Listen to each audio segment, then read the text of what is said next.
Ang episodyo natin ngayong araw ay mula sa isang aklat na isinulat ni Graciela Denuncio Mandato, isang espiritual na anak ni Padre Pio na mula rin sa bayan ni Padre Pio sa Petrelcina. Kasama ang kanyang asawa at ang kanilang tatlong anak, lumipat sila sa Amerika noong 1964, 1964 at nanirahan sa New Jersey. Sumulat siya ng isang libro na pinamagatang Padre Pio, Encounters with the Spiritual Daughter from Pietrelcina. Dahil sa kanyang pagnanais na ikwento ang lahat ng mga pakikitagpo niya kay Padre Pio mula nung bata pa siya, noong naninirahan pa siya sa Italia, hanggang sa kanyang pag-alis papunta sa Amerika.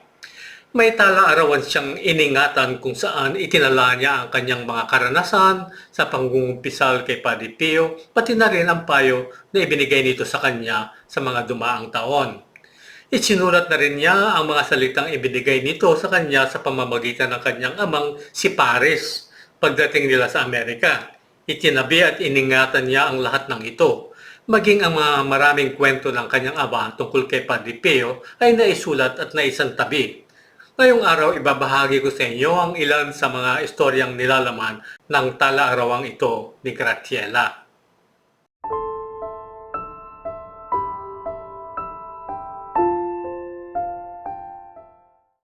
Noong si Padre Pio ay kilala pa bilang Francesco Forgione, naging magkaibigan ng padre at ang tiyuhin ni Graciela na si Mercurio Escoca. Pareho silang lumaki sa Piana Romana sa labas ng bayan. Ang pamilya ni Mercurio ay may maliit na bukid na katabi ng sa pamilya ni Padre Pio. Ang ama ni Mercurio at Graciela ay naging matalik na magkaibigan din. Paglaki niya ay tinayo ni Mercurio ang kanyang bahay sa tabi ng kina Graciela. Kaya malimit bumisita si Mercurio sa kanilang bahay at napag-usapan ang tungkol sa pagkakaibigan nila ng padre. Masyado silang malapit kaya bininyagan pa ni Padre Pio ang dalawa sa kanyang mga anak. Inilarawan ni Mercurio ang padre bilang napaka mapagmahal, banayad, at madasalin kahit noong bata pa sila. Ikinuwento ni Mercurio na isang araw ang ama ni Padre Pio, si Grazio Forgione, ay gustong maghukay ng isang balon sa Piana Romana sa bukid ng pamilya. Nang makumpleto ang balon, walang nakitang tubig. Si Francesco, na napakabata pa noon, ay nagsabi, "Papa, bakit hindi ka maghukay doon sa isang pang butas sa lugar na ito?" Sumagot si Gracio sa isang seryoso ngunit pabiro na paraan, "Francesco, kung walang makitang tubig doon, itatapon kita sa butas." Matapos hukayin ni Gracio ang butas, umagos ang tubig at nanatiling ligtas si Francesco. So doon nagpakita ng kapangyarihan ni Padre Pio na manghula. Makalipas ang ilang taon, isang umaga noong tag-araw ng 1943, 1943, ang ama ni Graciela na si Paris ay bumaling sa kanyang ina at sinabing, "Pupunta ako sa San Giovanni Rotondo upang bisitahin si Padre Pio." Tuwing bibisitahin niya ang padre, lagi siya nagdadala ng broccoli mula sa kanyang sakahan sa Pietrelcina. Nang umagang iyon, wala siyang dalang galing doon. Kaya pumunta siya sa liwasang bayan at bumili ng broccoli doon na galing sa kalapit naman na bayan. Pagdating niya kina Padre Pio, tuwang-tuwa siyang makita siya at sinabing, "Padre Pio, dinalhan kita ng broccoli mula sa Pietrelcina." Tumingin sa kanya si Padre Pio at nakangiting sinabi, "Paris, salamat sa iyong mabuting layunin. Pero ang broccoli ito ay hindi mula sa Pietrelcina." Namangha si Paris at hindi alam ang sasabihin. Niyakap siya ng padre at dinala sa itaas sa kanyang silid kung saan nagtanong siya ng marami tungkol sa kanyang minamahal na Pietrelcina at sa mga taong bayan doon. Nang maglaon sa selda ni Padre Pio, napansin ng padre na si Paris na nakatayo malapit sa kanyang nightstand o mesita ay kumuha ng isang panyo at isang guantes na ginamit ni Padre Pio na pangtakip sa kanyang mga sugat. Nagtanong ang padre, "Paris, anong ginagawa mo? Magnanakaw ka rin ba?"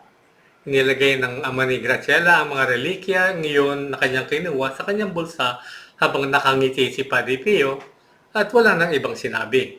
Pag-uwi ni Paris, inilagay ang mga panyo sa isang drawer, ngunit ang guwantes ay naiwan sa tokador upang mabigyang galang.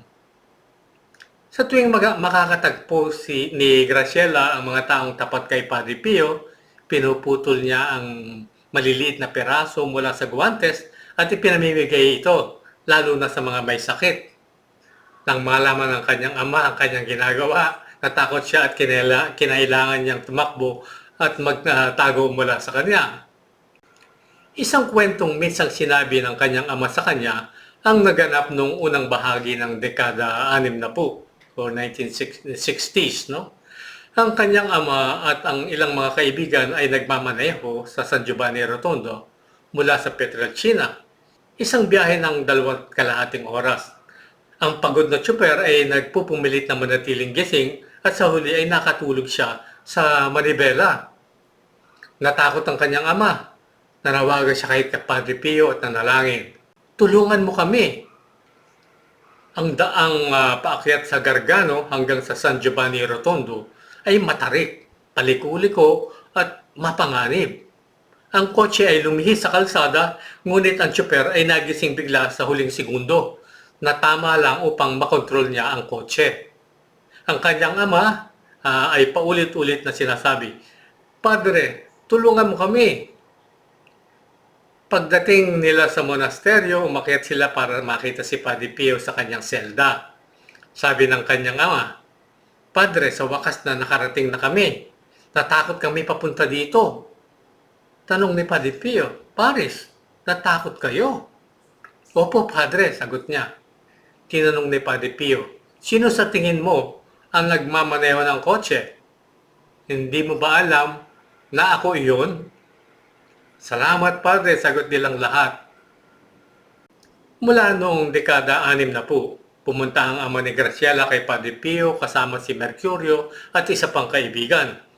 Pagdating nila sa San Giovanni Rotondo, umupa sila ng kwarto para sa gabi. Nadulas ang kanyang ama sa sahig at nasugatan ng sarili. Sa katunayan, hindi siya makagalaw at kailangang magpahinga sa kama. Ang tiyo Mercurio niya at ang isa pang kaibigan ay nauna upang makita si Padre Pio. Bago sila magkaroon ng pagkakataon na ipaalam sa padre ang pagkadulas ni Paris, tinanong niya ito, "At nasaan si Paris?" Hindi po siya makapupunta, sagot nila. "Nadulas po siya eh." Sabi ni Padre Pio, "Ikinalulungkot ko ito. Isa siyang banal na tao." Nang sumunod na araw, gumaling na si Paris at nabisita niya si Padre Pio. Nang makita ng padre si Paris, mainit niyang niyakap ito at mabilis na gumaan ang pakiramdam nito. Pagkatapos ay nagpasalamat ang amo ni Graciela sa padre sa kanyang tulong at hinalikan ang kanyang kamay. Sa isang pang pagkakataon nang bumisita si Paris kay Padre Pio, natagpuan niya ang padre na napapaligiran ng maraming praile, doktor at mga kaibigan. Lahat ay nagsasalita. Pinagbasdan ni Paris si Padre Pio at inisip niya kung gaano niya kagustong mahalikan ang kanyang kamay. Ngunit ang padre ay labis na abala kaya di makalapit si Paris ng gusto. Samantala, tumingin sa kanya si Padre Pio at sinabi, "Paris, hindi mo na kailangan mag-isip pa. Halika at halikan mo ang aking kamay." Tuwang-tuwa si Paris, hindi lamang hinayaan ni Padre Pio na halikan ang kanyang kamay.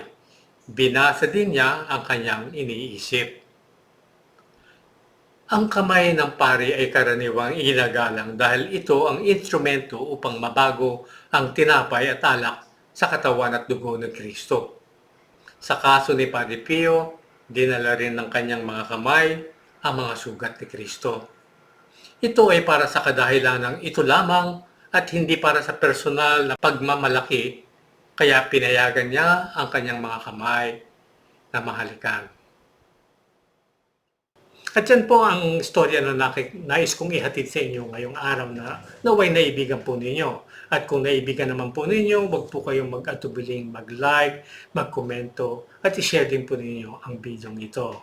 At para sa inyo mga bagong tagapanood, mangyaring Pindutin lang ang subscribe na button sa baba at ang kampanilya sa kanan nito upang maabisuhan namin kayo sa aming mga ilalabas na mga episodyo sa hinaharap.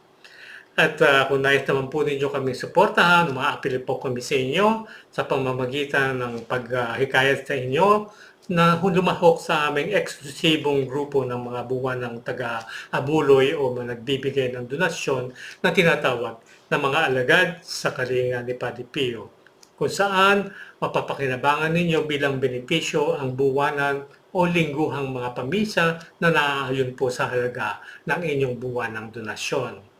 Ang mga misang pong ito ay para sa inyo.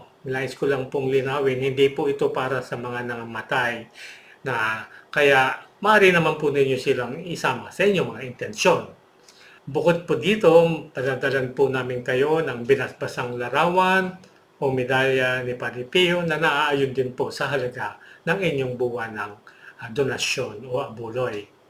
Para sa mga karagdagang mga detalye, mangyaring bisitahin ang aming website sa www.angtinignipadrepio.org www.angtinignipadrepio.org. At paano po ba ang pagbibigay ng donasyon? Sa pamamagitan po ng direct deposit sa aming BDO account. At maaari rin po sa pamamagitan ng GCash via bank transfer. At ito po ang aming pinapaboran dahil direkta na rin po ang pagpasok nito sa aming account at palagay ko ay mas madali para sa inyo. Meron din po kaming personal na GCash numbers sa ilalim ng aking pangalan.